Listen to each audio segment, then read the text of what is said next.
2024 ಅದೇನೆಲ್ಲ decide ಮಾಡಿದ್ದೆ ನೀನು ಆ ಟೈಮ್ನಲ್ಲಿ? ಅದು ಮಾಡ್ತೇನೆ, ಹಾಗೆ ಮಾಡ್ತೇನೆ ಎಂದೆಲ್ಲ ಡಿಸೈಡ್ ಮಾಡಿದ್ದೆ ತಾನೆ? ಅದರಲ್ಲಿ ಏನಾದರೂ ಮಾಡಿದೀಯಾ?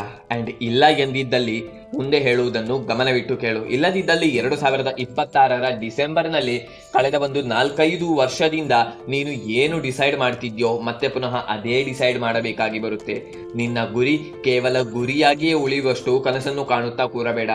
ಇಲ್ಲಾಂದ್ರೆ ನಿನ್ನ ಜೀವನದಲ್ಲಿ ಕ್ಯಾಲೆಂಡರ್ ಬದಲಾಗುತ್ತೆ ಹೊರತು ನೀನಲ್ಲ. ಸೊ ಇಲ್ಲಿ ಏನಾದರೂ ಸಾಧಿಸಬೇಕು ಎಂದಿದ್ದಲ್ಲಿ ಈ ಒಂದು ವರ್ಷವನ್ನು ನಿನಗಾಗಿ ಇನ್ವೆಸ್ಟ್ ಮಾಡಿಕೊ. ಇಲ್ಲಾಂದ್ರೆ ವ್ಯರ್ಥ ಮಾಡಲಿಕ್ಕೆ ಇಡೀ ಜೀವನ ನಿನ್ನ ಮುಂದಿದೆ.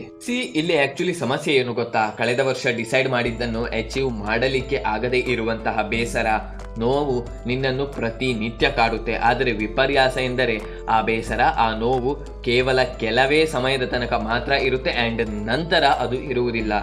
ಗಮನಿಸಿ, ಒಂದು ಸಂಪೂರ್ಣ ವರ್ಷದಲ್ಲಿ ನಿಮ್ಮಿಂದ ಏನೇನು ಸಾಧಿಸಲಿಕ್ಕೆ ಸಾಧ್ಯವಿದೆ ಎಂದು ನೀವು ಅರಿತೇ ಇಲ್ಲ.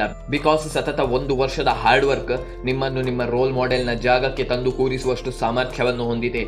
ಅಲ್ಲದೆ 1 ವರ್ಷದ ನಿಮ್ಮ ಸತತ ಪರಿಶ್ರಮದಿಂದಾಗಿ ನೀವು ನಿಮ್ಮ ಜೊತೆಗೆ ನಿಮ್ಮ ಸಂಪೂರ್ಣ ಕುಟುಂಬದ ಯೋಗ್ಯತೆ, ಘನತೆಯನ್ನೇ ಬದಲಾಯಿಸಬಹುದು. 1 ವರ್ಷದ ನಿಮ್ಮ ಪರಿಶ್ರಮದಿಂದ ನಿಮ್ಮ ಪೇರೆಂಟ್ಸ್ನ ಮುಖದಲ್ಲಿ ಆ ಸಂತೃಪ್ತಿಯನ್ನು ನೀವು ಮೂಡಿಸಬಹುದು. 1 ವರ್ಷದ ನಿನ್ನ ಸತತ ಪರಿಶ್ರಮ ನಿನ್ನ ಲೈಫ್ ಟೈಮ್ನ ಎಲ್ಲ ಗೋಲ್ಸ್ ಆ್ಯಂಡ್ ಅಚೀವ್ಮೆಂಟ್ಸ್ ಅನ್ನು ಕಂಪ್ಲೀಟ್ ಆಗಿಬಿಡುತ್ತೆ, ಇಲ್ಲ ಮಾಡಿಬಿಡುತ್ತೆ ಅಂತ ನಾನಿಲ್ಲಿ ಹೇಳ್ತಾ ಇಲ್ಲ.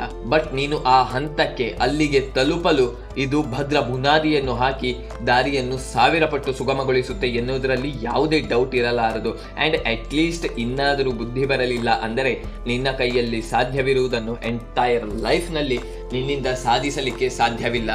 ವರುಷಗಳು ಉರುಳಿದರೂ ನಿನ್ನ ಯೋಗ್ಯತೆ ಎಂದೂ ಬದಲಾಗುವುದಿಲ್ಲ. ಆ್ಯಂಡ್ ಮೇನ್ಲಿ ನೆನಪಿಡಿ, ಯಾರ ಯೋಗ್ಯತೆ ಹೆಚ್ಚಿರುತ್ತೋ ಈ ಪ್ರಪಂಚದಲ್ಲಿ ಅವರಿಗೇನೇ ಗೌರವ ಸಲ್ಲುವುದು. ಸೊ ಇನ್ನಾದರೂ ನಿನ್ನ ಯೋಗ್ಯತೆಯನ್ನು ಬದಲಾಯಿಸಿಕೊಳ್ಳುವತ್ತ ಕಾರ್ಯಪ್ರವರ್ತನಾಗು.